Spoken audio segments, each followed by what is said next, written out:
आंखों के पर्दे। एक भक्त हुई हैं सहजो बाई। यह चरण दास जी की शिष्या थी। ये शिष्यों में जो महान गुण होने चाहिए वह उनमें थे। जीवन उन्होंने गुरु के लिए अर्पण कर दिया था। जब उनके विवाह की तैयारी हो रही थी उसी समय उन्होंने गुरु का साथ कर लिया था। अपनी जीविदा होने के समय ही उन्होंने गुरु का साथ कर लिया था और जीवन भर उनकी सेवा करती रहीं। उन्होंने जाना ही नहीं कि ईश्वर कोई और होता है। उन्होंने एक बड़ी अच्छी बात कही थी जो आपने पढ़ी होगी। वे कहती हैं, हरि ने भंवर जाल में गोरी, गुरु ने काटी जम की बेड़ी। हरि ने मोह जाल उपजायो, गुरु ने आवाग मन मिटायो।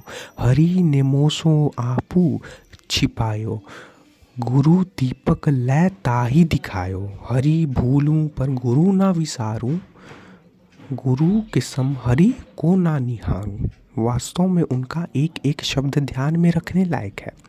भगवान से आंखें मिली हैं मगर वे आंखें नहीं जानती कि वे कौन हैं। उनको बताने वाला गुरु है।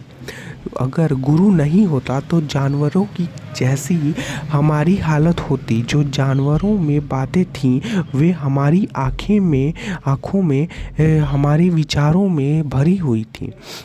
अगर गुरु हमें नेत्र नहीं देते तो हम शायद जीवन में ऐसे मनुष्य नहीं होते।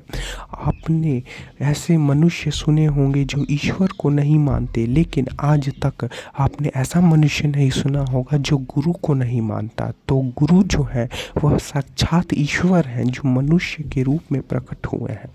इसलिए जब जीवन में ऐसे गुरु प्राप्त हो जाते हैं तो मनुष्य की आंखों के पर्दे खुल जाते हैं। 7 पर्दे शास्त्रों ने लिखे हैं। पहला पर्दा तो सबका एक सा होता है, दूसरे को गुरु खोलते हैं। जब तक गुरु नहीं प्राप्त होता तब तक सभी एक समान रहते हैं। यह 7 पर्दे भू, भुव, स्व, मह, जन, तप और सत्य के होते हैं। पहला पर्दा भू का होता है। भूलोक का प्राणी वैसा ही होता है जो संसार में रहता है, खाता पीता है, जैसे जानवर हैं वैसा ही होता है। सृष्टि में रहता है, जैसे उनके विचार होते हैं वैसे ही वह रहता है। वहाँ जब गुरु उसे प्राप्त होता है तो वह उसकी पहली दृष्टि के आगे की दृष्टि खोलता है। वह भूव लोक का प्राणी होता है। उस समय वह अपने को पशुओं से कुछ ऊंचा देखने लगता है, अपने व्यवहार का कुछ ख्याल